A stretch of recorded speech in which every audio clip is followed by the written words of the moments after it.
thank you for an opportunity to speak about my town. Greens have been on the Fairfax Town Council since 1999, and in 2009, I was fortunate to join 2 existing Green Party members on that council. My election established us as the only current Green Party majority town council in this country.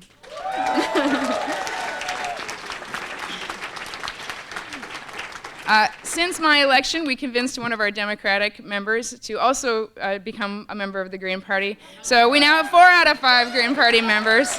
The Greens have taken over Fairfax, California, and I am here to tell you all is well. In the past several years, we have done a lot of work for which we are very proud of. It is how we got the majority that we hold today. We are best known for our environmental policy, with work on marine clean energy, open space preservation, insisting on the labeling of GMOs, pesticide, plastic, and styrofoam bans that exist in our community. And don't even get me started on the number of hours I spent on our garbage hauling contract that will get us to 94% diversion away from the landfill by 2020.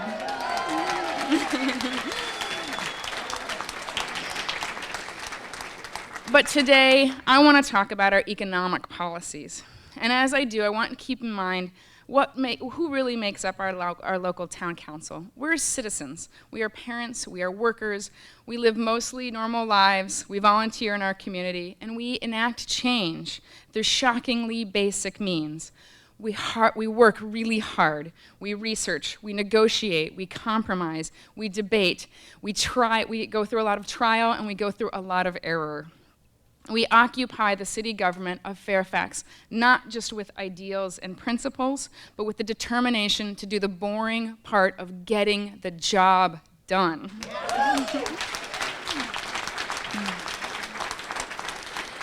If there is something that you can take from these brief remarks, that's it. Fairfax made these accomplishments happen because we formed coalitions with everyone. We grew political will, and we push until we get it done. So here is what we've done on the economic front. We've had a progressive majority long before we had a green majority, and one of the early actions of that council was to establish a fair wage ordinance. They believe that the health and welfare of all Fairfax residents is benefited when all Fairfax workers are paid a living wage. Many of our workers and our families in our town live at or below the poverty line. Paying inadequate wages had a negative effect on everyone in Fairfax, and a living wage tells each worker that they are valued, and it builds wealth in the entire community. Thank you. They also passed a ban on national-owned chain stores to ensure, yes.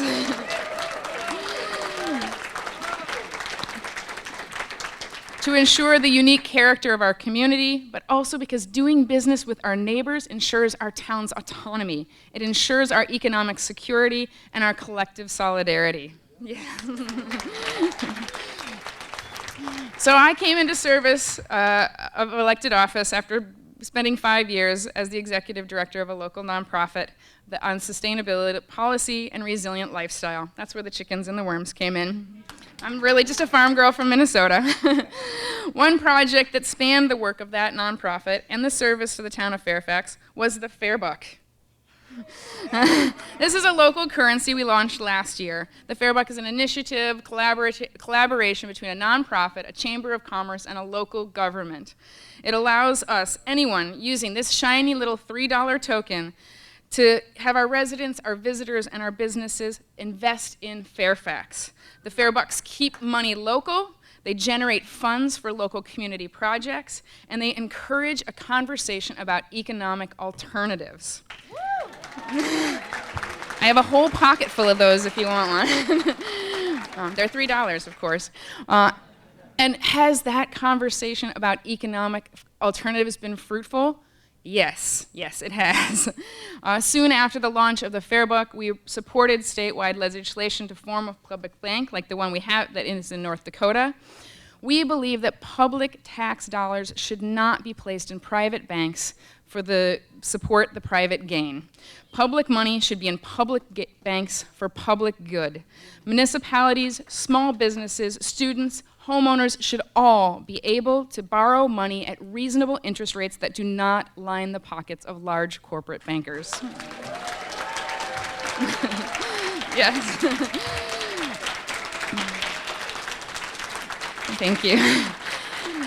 And most recently, we worked very hard with our staff. Those of you who have to work with staff are sometimes challenging. They have to enact all the things all of us electeds put into place. And so we worked really hard with staff to move our money. Our $7 million town budget and all of the banking services that go with it are, as we speak, being moved away from Bank of America and into the Bank of Marin.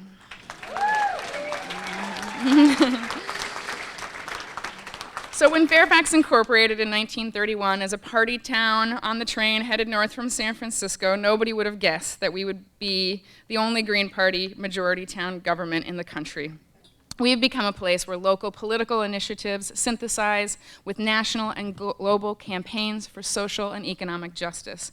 We are a place where the beauty of Northern California combines with vital policy to improve our world and our day-to-day lives on this precious planet. And that is how political and economic change starts, in the most intimate and normal of spaces. We are like you, simply citizens who love our town and have a desire to improve the future.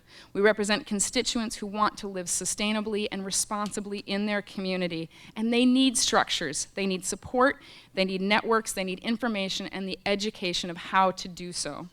Personally, these issues were important to me as a mother, as well as an educator and as an advocate, and that is why I'm standing in front of you today. Thank you. But what I'm really here to tell you is that despite our wealth of accomplishments and our ability to gain a majority, there's nothing exceptional about the fact that we do it. The policies that we enact are pragmatic and realistic. They are feasible. They are not utopian. They are not far-fetched. In fact, these policies are part of a groundswell of a socially, environmentally, and economically responsible policymaking that is happening in communities all around this nation. Living wage ordinances are emerging all over the country, and although these ordinances are sometimes vetoed by leaders who cater to interests different than our own, the movements keep springing up. And each time there is a living wage struggle, more people are educated about the relationship between another person's quality of life and our own. Campaigns for living wages teach us about our interconnectedness. I've also been contacted by numerous other communities who are working to pass their own chain store bans. Keep at it. There are hundreds of local currencies in the US. Detroit Cheers is being used by several businesses. One of the business owners in Detroit called it Detroit's Economic Stimulus Package. Ithaca, New York has Ithaca Hours. In Piedmont, North Carolina, the Plenty Currency Cooperative has been operating since 2002 with the goal of safeguarding jobs and differentiating local culture from big box stores and generic Americana. As we heard from Gar, legislation and feasibility studies to create regional and state public banks are being looked at in up to 20 different states. Thanks to the Occupy movement, and the horrific practices of the big multinational banks, people, towns, and businesses are following Move Our Money command and taking their money to credit unions and community banks all over the country. To occupy today means we are in control of our own destiny. Doing business with all of our neighbors is our key to solidarity. We demand that the real alternative to corporate capitalist management is collective democratic self-management. Yes. And as we look at the Green Party platform, from electoral reform to economic reform, from peace-oriented foreign policy to environmental sensibility, we need to remember that each of those big ideas consist of a lot of perfectly feasible, starkly pragmatic policies that can and must be enacted at every level of government. All of this is going to take a hell of a lot of patience, focus, and discipline, and hard work. So I invite all of you, especially the advocates and the educators, to join me in occupying our public offices. Yes. And if you don't get in right away, don't sit back and wait for the next election. Work with the electeds that are in those chairs. Get in there and do the hard work to build the future we all need. Thank you.